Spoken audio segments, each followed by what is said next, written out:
Diyos nga labing gamhanan nga naka sa trono sa kalangitan, ninintak na sa kagabion. Daghang salamat o Diyos sa panalangin o proteksyon nga imong gihatag kanamo nga ninintak na aniya na sab kami magkapadayon ni ining series into His likeness. O Diyos, nagahangyo ako tan nga amo gipuy-an. Amo handom o Diyos nga kami magasunod kanimo ug mahimo kaming sama sa imo nga kaugalingon. Salamat o Diyos nga ikaw nagapanalangin nini nga series kinahanglan namong ipangayo gilaw mga madawat tungod lamang sa ngalan ni Jesus. Amen. So karon nga gabi mga kaigsunan, mga kapaglaom, gusto nako i-share sa inyo ang suhito nga lain usab og nindot kayo nga suhito. Dying to self, living for Christ.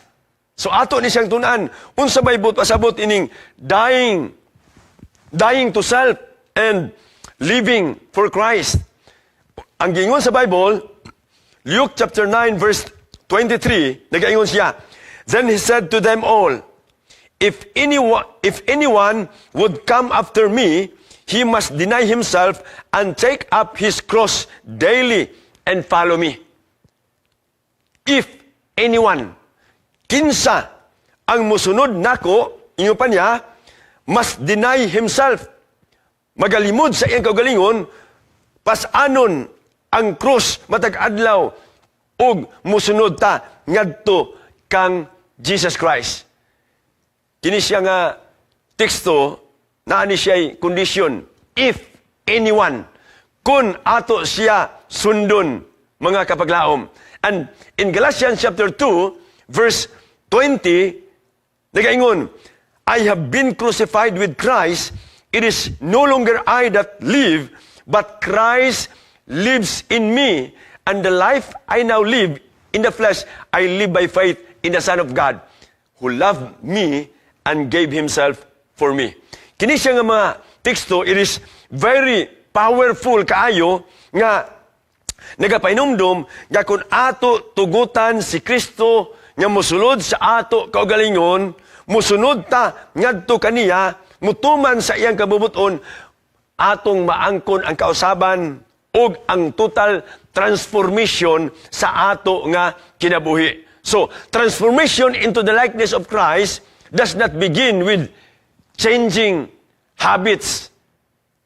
It begins with surrendering the self. Pag-surrender sa atong kaugalingon ngadto kan Jesus Christ. Daghan mga tao, sa ingon ako ganyan, daghan mga tao is trying nga, muhimo sa ilang kaugalingon nga, mausab sila. But sad to say, ang ilang kaugalingon, wala gayud nagmauswagon. The Christian life is not about self-improvement.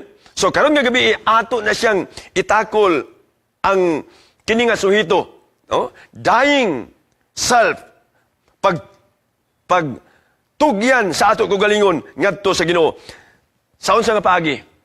Number 1, the call of Jesus. Ang tawag ni Jesus Christ is deny yourself. Atong itugyan ang atong kaugalingon ngadto sa kang Ginoong Hesus. Then he said to them, if anyone would come after me, if anyone, he must die himself and take up his cross daily. No? So, Jesus begins discipleship with a condition. Kini siya nga teksto, it is with condition. If anyone desires to come after me, yun si Jesus. Kung kinsa ang dunay handom nga muduol nako, musunod nako, mauna ang kondisyon, mga kapaglaom. So, kini nga teksto nagasulti nga, what is our cross? Unsa ang ato mga palasonon? Si Jesus Christ was kanang nagpakamatay siya dito sa Kalbaryo sa krus. Apan sa wa pa siya namatay, gipas-an niya ang krus, nag-antos siya. Grabe ang iyang pag-antos, padulong dito sa Kalbari. Gipas-an niya, gibunalan siya, giduslak ang iyang makilid, gilansangan siya. Iyang gipas-an ang iyang krus, mga kapaglaom. Usa ka istorya nga siguro very common kaayo ni nga story. May tungod sa usa ka pastor. A pastor once preached nga iyang gigamit kini nga teksto ang Luke chapter 9 verse 23. Og usa sa iyang nga mga listeners, usa sa nga naa sa iyang congregation, usa ka bana who took the message very literally. Sa diha nga miingon ng pastor, if anyone would come after me, he must deny himself and take up his cross daily and follow me. Ang mao nga bana, iya paminaw ang mao nga message and kanang very seriously and very literally that sa diha nga miuli siya ngadto sa ilang nga balay. Pag-abot niya dito sa ilang balay, pagkakita gid niya sa iyang asawa, iyang gi-lift or gipasan ang iya nga asawa into his shoulders, no? And began carrying around dito sa ilang nga balay, iyang gipasan-pasan ang iya nga asawa. So, ang asawa, natingala pag-ayo. Ipa niya nga, usa man murag, unusual man nga gihimo sa ako bana. Iyon pa niya nga, why are you doing this? Ganong imo man gihimo? Ha? Iyon pa sa asawa nga, nawad-an na ba ka sa panimuot? Kay, that was the first time siguro nga napasaan sa bana ang iyang asawa. O iyang gisuroy-suroy. Abi nimo unsa tubag sa bana? Iyon pa niya, serious kaayo ang bana nga mitubag. Iyon pa niya nga, dito ko sa church, and the pastor preached, and the pastor said, we must take up our cross daily. Iyon pa niya, pasanon kuno nato ang atong cross matag adlaw. And iyon pa gina niya ang asawa to tell you, you are my cross. Iyon pa niya, ikaw ang akong cross. Ikaw ang akong kanang nagsuffer ko sa imuha. Mga kapaglaom, mga kaigsunan, siguro dili man gid tumaog siguro nga kanang iyang literally nga ang iyang asawa mo iyang cross, but ang text nagaingon nga ato kung gusto ta nga musunod kay Jesus Christ, take up our cross daily. Ang buot pasabot sa mga pastor nga sa iyang wali or niini nga teksto that the cross represents sacrifice. The cross represents surrender, and the cross represents self-denial. No? Mao na ang buot pasabot niini nga teksto. So, Christianity is a choice, not a coercion. Ang pagkakristohanon, mga kapaglaom, dili na siya ato ng pagpili, dili kay kanang gipugos kita. Kanang kinahanglan mag-Christian gid ka, kinahanglan magsumusunod gid ka kan Jesus, sundon gid mo siya. No, it's not about that. Ang Christianity is a choice. Jesus outlines 3 imperatives. Kana bitang tulo ka mga kinahanglanon nga ato himuon, mga kapaglaom, to become a good Christian. Number 1, deny yourself. Atong ilimod ang atong kaugalingon. Kana bitang atong bation nga we are nothing without Christ. We are nothing without Jesus sa ato nga kaugalingon. Second is, take up your cross daily. On number 3, follow me. Unsa may but pasabot niini, mga kapaglaom, deny yourself, take up your cross daily, and follow me. It means surrendering sa atong will ngadto sa Ginoo. Atong itugyan ang atong kaugalingon, ang ato itugyan ang tanan nga pagbuot ngadto sa Ginoo. Atong itugyan ang atong mga garbo ngadto sa Ginoo. Dagantag kaning pride, grabe gini siya nga maka hinungdan nganong usahay dili ta maka pangalagad og sakto ngadto sa Ginoo. Diya sa atong iglesia, no?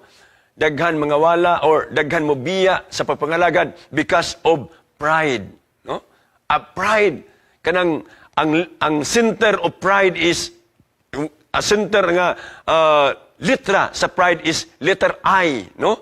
So kaning atong kaugalingon mao gini ang pinaka kuyaw nga kontra aron ta mahimong kanang maayo nga mga Kristohanon. So kini nga teksto nagapainumdum kanato nga atong itugyan ang atong kabubuton, ang tanan nato nga mga garbo ngadto sa Ginoo, atong isalikway ang atong comfort, kanabitang kami nga mga pastor, ang among calling is like soldiers. No, ang mga sundalo, nana sila imuto nga, be first before you complain. Ang pastor pod, murag inana gyapon mga kapaglaom nga bisan asa ilabay kang among assignment bisan asa man, no? Usahay ma-assign kag syudad, usahay maadto kag bukid. I was assigned when I was kanang called to become a pastor didto ko bukid nun nga area.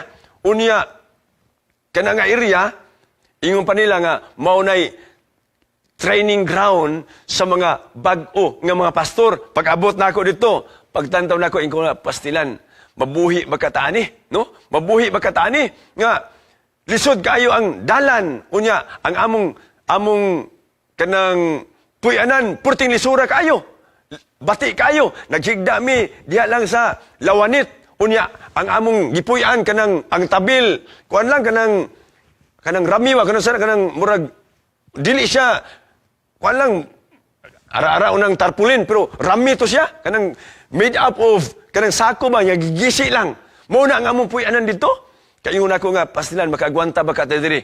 Abi ninyo, we were assigned there for 5 years. Pero kaluoy sa Ginoo, nag-successful naman, nagwanta man, mga kapaglaom. Usahay, nakatilaw na po tag nindot kayo nga area, no? Unya, mingon ta nga, kini nga area, muna nindot kayo. Ha? Unya, kung dunay sulat nagikan sa conference o baka sa mission nga i-transfer ta from one place to another. Pag kaibalo na to nga dito ta i-transfer, mingon ta nga, uy, paita ba rin lugaran ni? Kaning ako karon nga assignment kanindot kayo ni. Usay mahimo na tong comfort mga kapaglaom. So ato nang itugyan ngadto sa Ginoo. Our plans. Doon na tayo mga plano ngadto sa ato nga kaugalingon. Natay mga plano nga to sa itong mga kabataan. No? What is your plans? Itugya na ngadto sa Ginoo.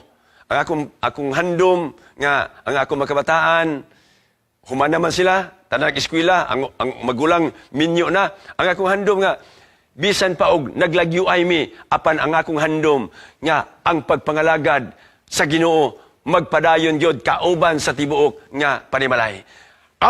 Itugyan ang ato kaugalingon, my will, our pride, our comfort, and our plans ngadto sa Ginoo. Mauni ang but pasabot niini nga teksto. Nagaingon si Mrs. White, The Steps to Christ, page 43. The warfare against self is the greatest battle that was ever fought. Ang kanabitang gubat against self, kanang gubat nimo sa imong kaugalingon, ang pagkigbatok nimo sa imong kaugalingon, maunay pinakadako nga gubat nga imo gayod nga giasdang. Sa milabay nga gabi ato natun-an nga ang pinakakontra sa kaugalingon is ang self. Ang self yun. One example is that when I was the health director, during sa akong training, akong gina-emphasize gina nga kanang kung gusto mo mahimong healthy, ang inyong kontra, ang inyong kaugalingon. Why? Because sa diha nga, doon na mo'y desire nga mahimong healthy, na mo'y handom nga, mo exercise na, unya mo kaon na og mga healthy nga mga pagkaon, o dito lang tas exercise. Kung doon na mo'y handom nga, mo exercise na, kay gusto mo masama sa mga tao nga mga healthy, kanabitang makakita bitaw tag kanang healthy nga tao, maingon dito nga, sana all nga, ma-healthy po kasama niya. Kung sa may iyang gibuhat, ga-exercise na siya, matag-adlaw. So, ang imo pong buhaton is, gusto nimo nga, masama man sa iya, gusto po nimo mo exercise po ka. So, andam kasi mong kagalingon every morning. Pagka evening, andam ka sa imong kanang para himuon, para ugma, mag-jogging baka ka, andam ka sa imong sapatos, imong short, imong sleeveless, o baka imong relo, imong andamon.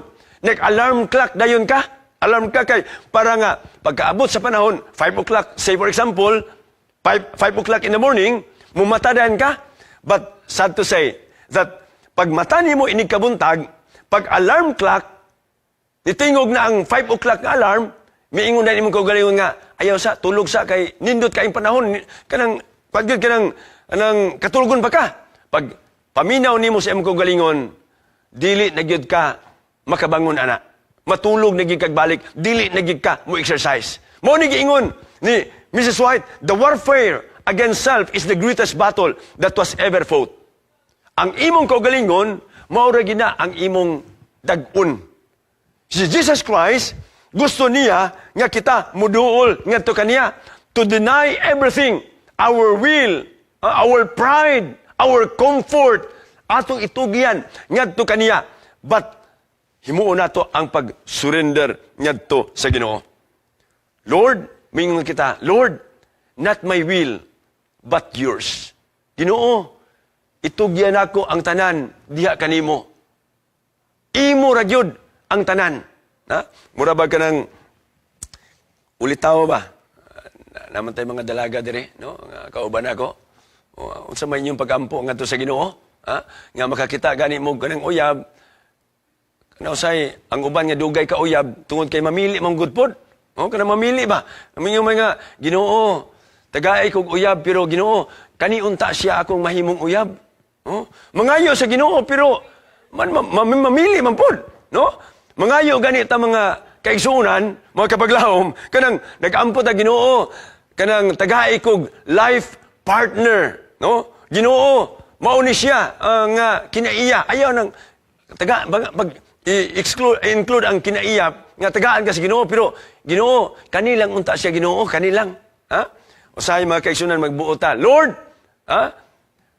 Kani nga pag-ampot, not my way, not our way, no? Pero kasagara mga kaigsuonan, kita gyud magbuot, no? Kay gusto nato nga matuman ang ato nga kaugalingon, no? But this evening, gisultihan kita that kung gusto nato nga maangkon ang total transformation sa ato kinabuhi, atong isurrender atong mga pride, atong will, atong comfort ngadto sa Ginoo ug miingon kita, Lord, not my way but yours.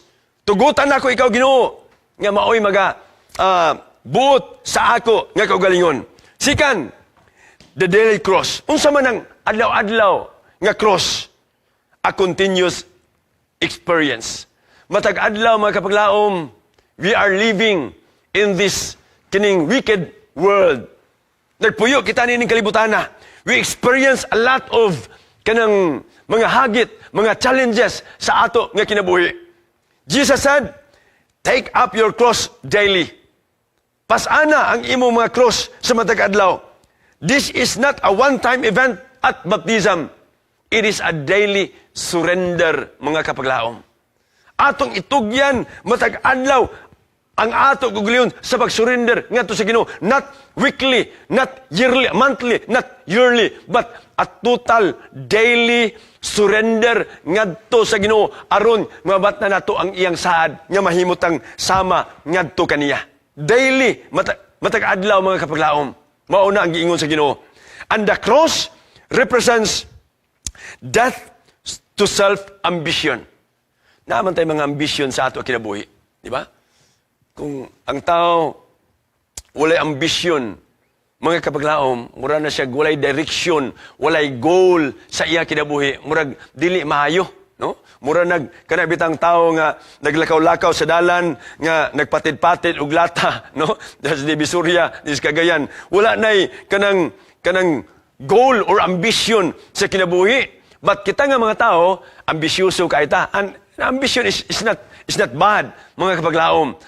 Nga kanang atong itugyan ang atong kaugalingon, no? Ngadto sa Ginoo. Death to selfish. Kanang selfish, mauna na siya kanang dili maayo. Selfish ambition. Kanang bitong nang ambition ka nga maka sakyanan og nindot.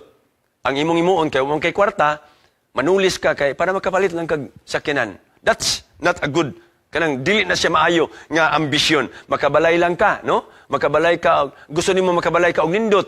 Unya, himuon nimo ang mga dili maayong nga pamaagi aron nga makabalay lang ka. Makaminyo baka o makauyab baka og kanang gwapo. Unya, nanay ito'y uyab di ay.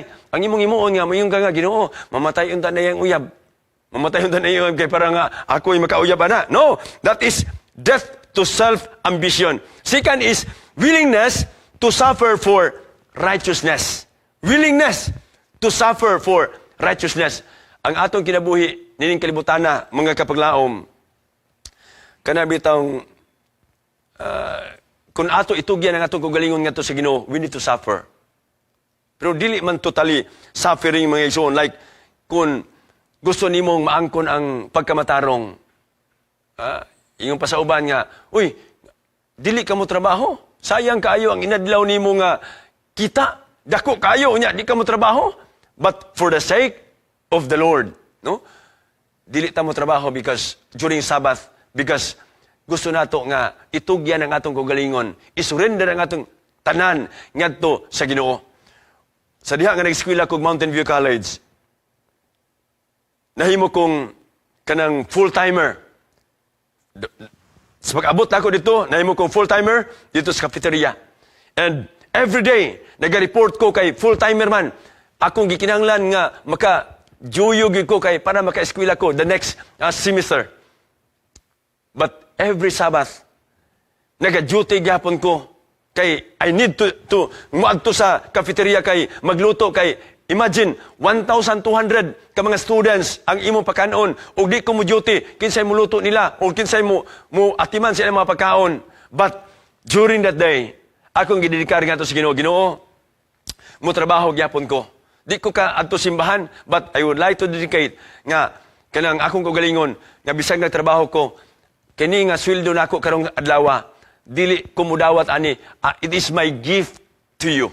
Muna akong pagigsaad nga to sa Ginoo. For the whole year nga nagtrabaho ko cafeteria, every Sabbath naga-duty ko, pero ang akong hours, ang akong kinitaan, wala na ako ipakwinta because it is my gift to God. No? It is a voluntary nga pag-work nako every Sabbath. So, willingness to suffer for righteousness. What else?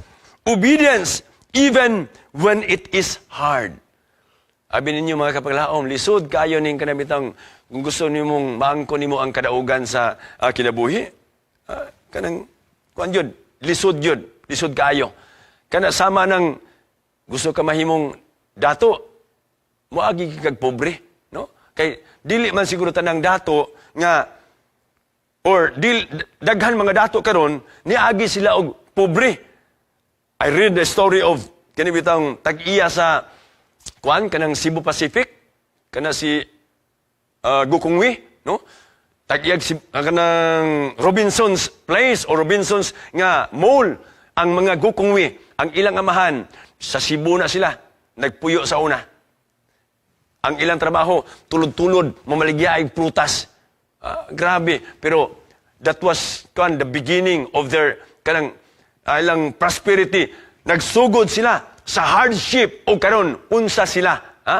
Mga kapaglaom, obedience even when it is hard. Usahay ang pagsunod nato ngadto sa Ginoo. Dili siya sayon. Daghan mga pagsulay, daghan mga paglutos ang ato maagian.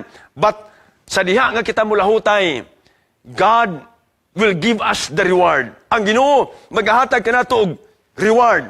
Nagaingon dinhi, Review and Herald, June 13, 1889.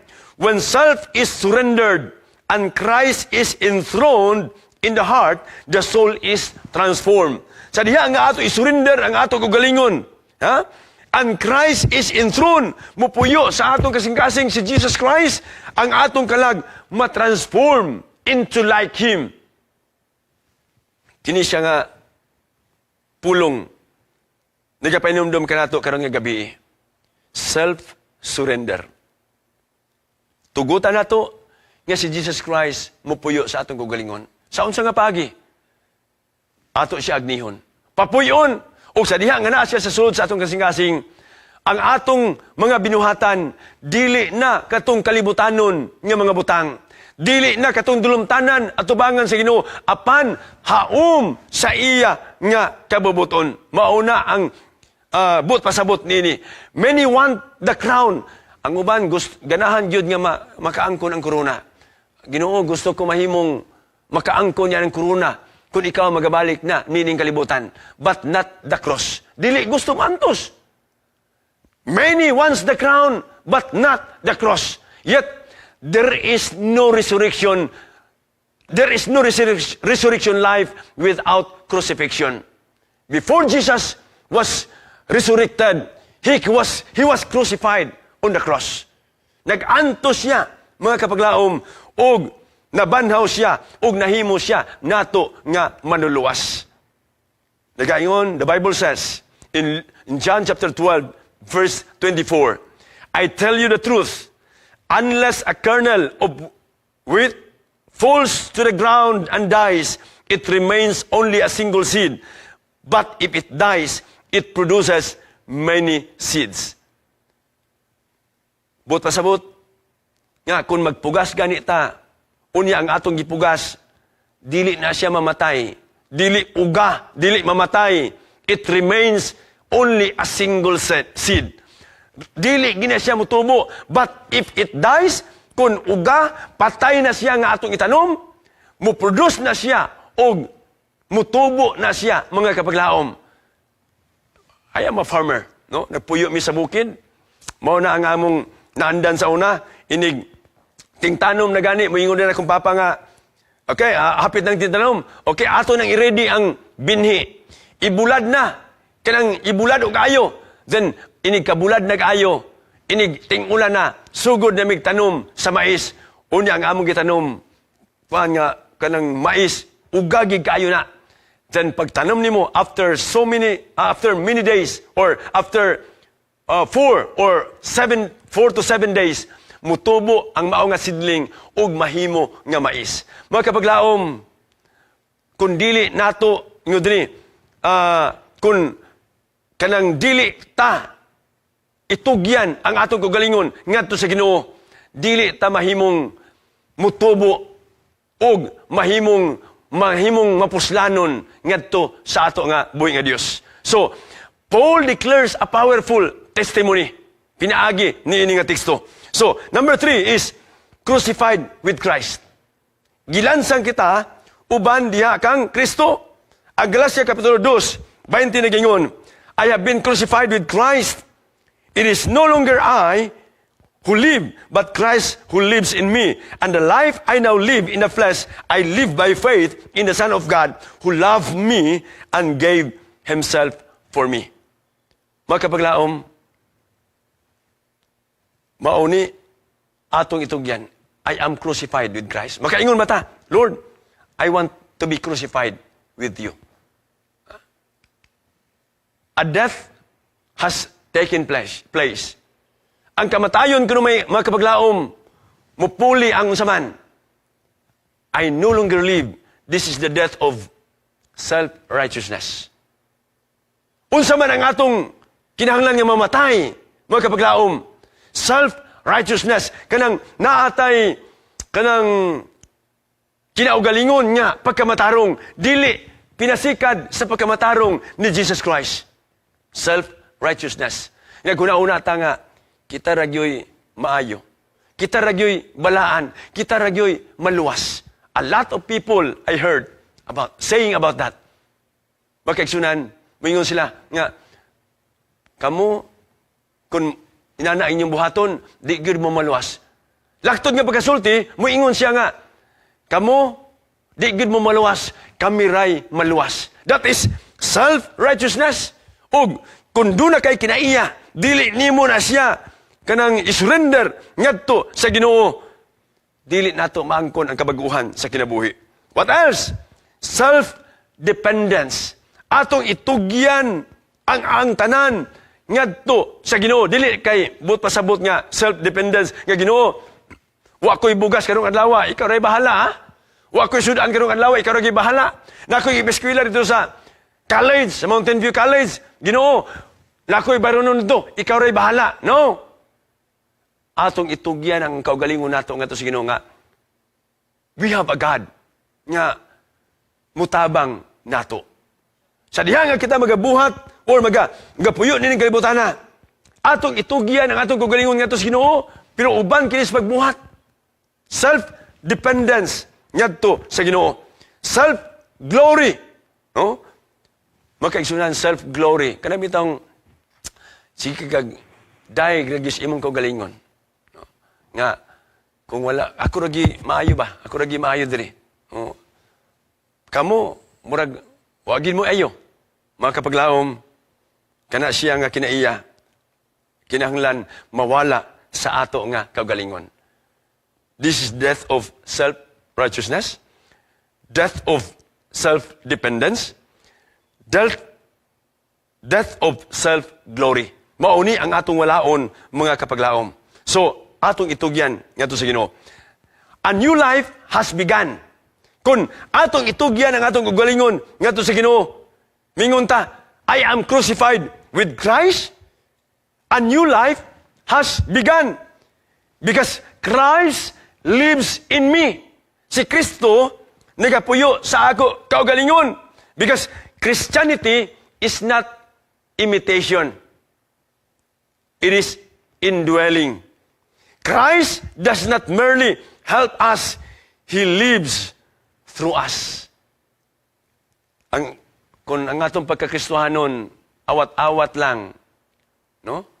Wala tayo kaugalingon nga pagtugyan ngadto kaniya, mahimong meaningless. Apan kung ato tugutan si Jesus Christ nga mopuyo sa ato kinabuhi, Christ lives in us, lives sa ato kaugalingon, mahimutang kaning bag-o, mausab ang tanan sa ato kaugalingon ug may sama kita ngadto kaniya.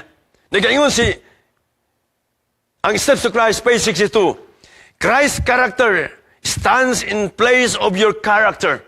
Christ's character stands in place of your character. Meaning to say, kung ang batasan ni Jesus Christ naa sa atong kaugalingon, ang atong batasan nga kanang self-righteous, ang atong batasan nga kanang bati kayo, kanang nag-self-glory ta, mawala na siya. Because ang batasan ni Jesus Christ, musulod, mupuli, mga kaigsunan. And you are accepted before God just as if you had not sinned. Pagkanindot kayo nga panultihon, kung ato diyang tugutan nga si Jesus musulod sa ato nga kaugalingon, ang iyang batasan ato sundon, dawaton ta sa Ginoo before God, sama nga murata ug wala nakasala.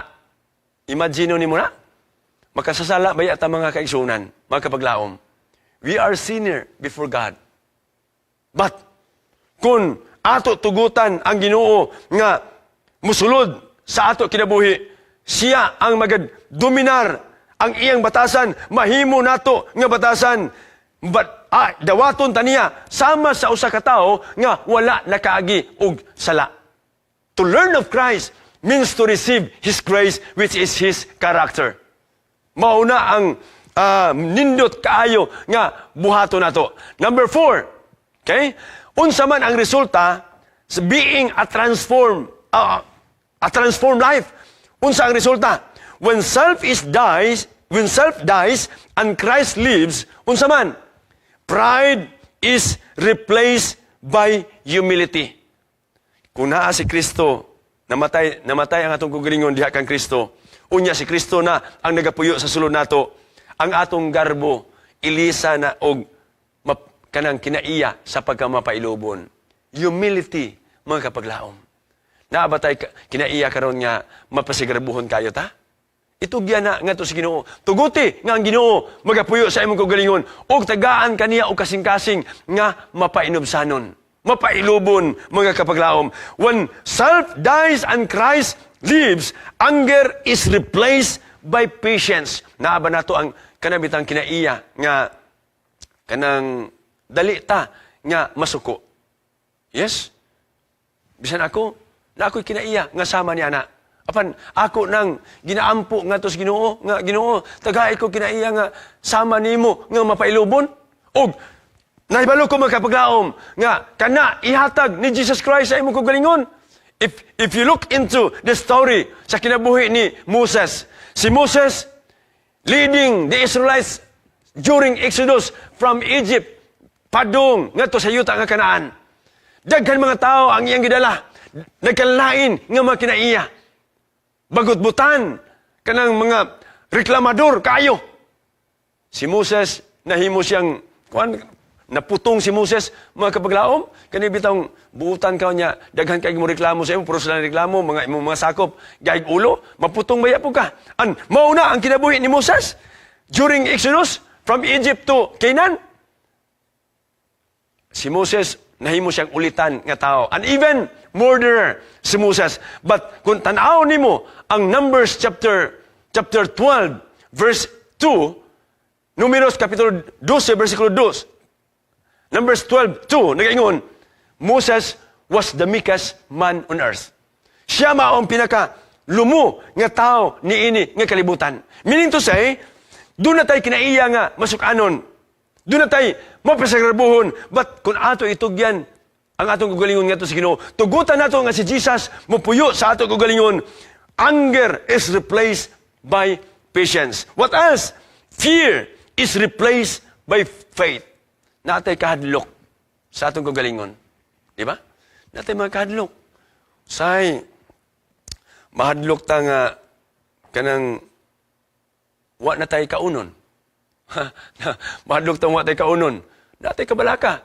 But kung doon natin pagtuo, pagsalig nga to sa Ginoo mga kapaglaom, God will provide us. Mao man yung saad. No? Fear, kahadlok. Say, mahadlok ta na atay balatian. Oh, ang uban gani, dili mo atog hospital.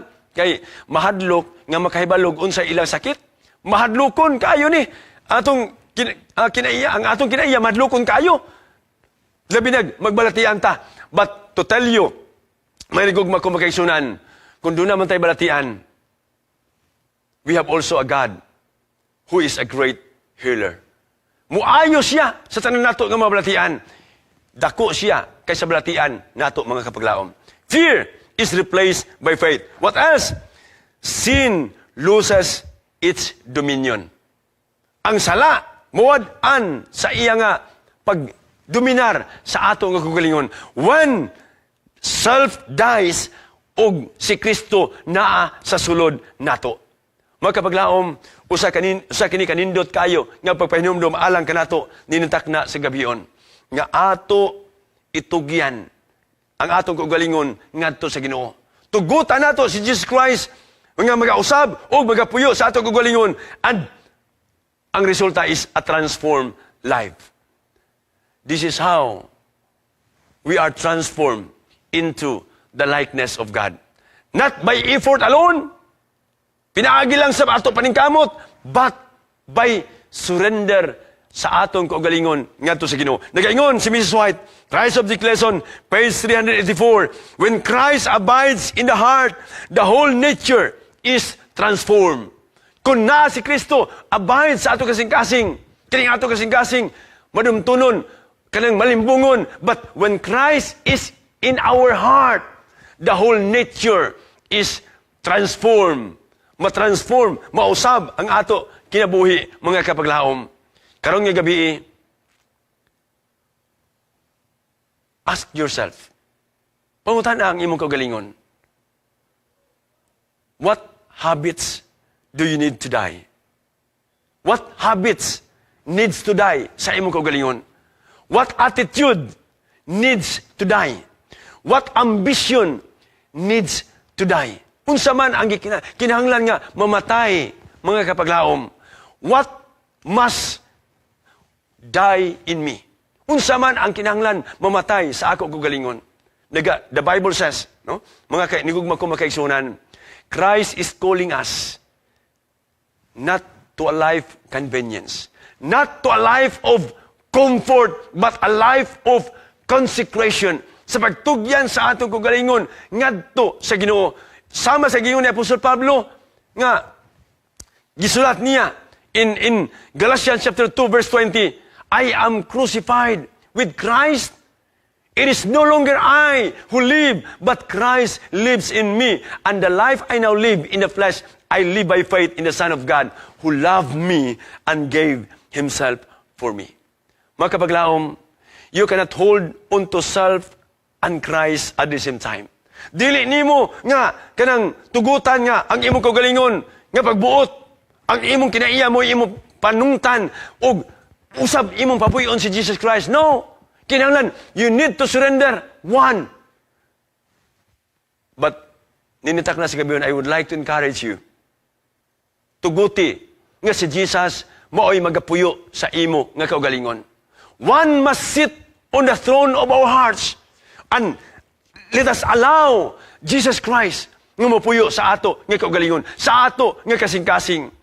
Ninintak na sa gabiyon, ato bang pilion to die to self. Ug atong papuyon si Jesus.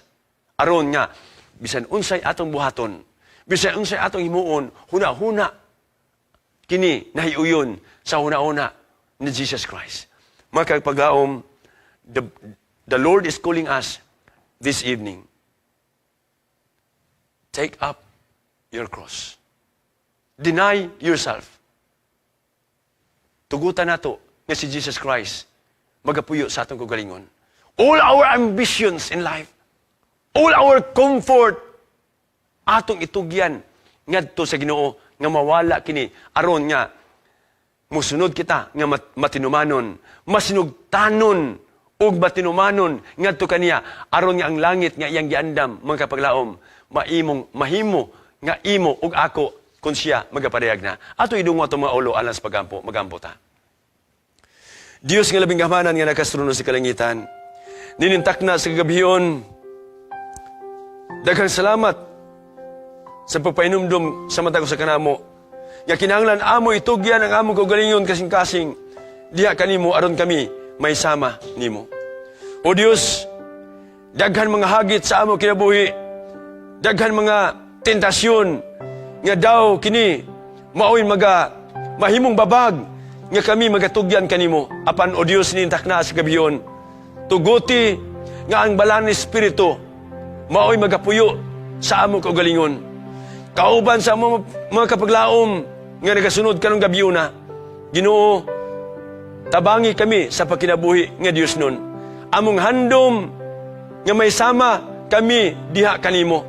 Dili lamang sa panagway, apan labos nan, pinaagi sa kinaiya, pinaagi sa amo nga kalag, o kasing-kasing, may sama kami diha kanimo. Panalangin ang amo mga viewers, nga dunay mga struggle sa ila kinabuhi. Kung ang uban kanila nagabalatian, Ginoo, ikaw, labaw sa tanan ng mga doctors ng kalibutan, ayuha sila Ginoo sa ilang mga balatian. Kung dunay mga struggle diha sa panimalay, Ginoo, tuguti nga ang imong balaan presensya mahimong anaa sa panimalay aron mabatnan ang kalinaw ug mabatnan ang kalipay samtang magapangalagad diha kanimo. Salamat o Dios nga ikaw ang amo, Dios nga manuluwas, Dios nga dalangpanan ug magatubos kanamo ug magakuha kanamo sa dili madugay papuyon mo kami niya ng langit nung pulianan. Salamat nga ikaw nagatubag sa amo pagampo tintanan amo gisalig gila umang madawat tungod lamang sa ngalan ni Jesus. Amen.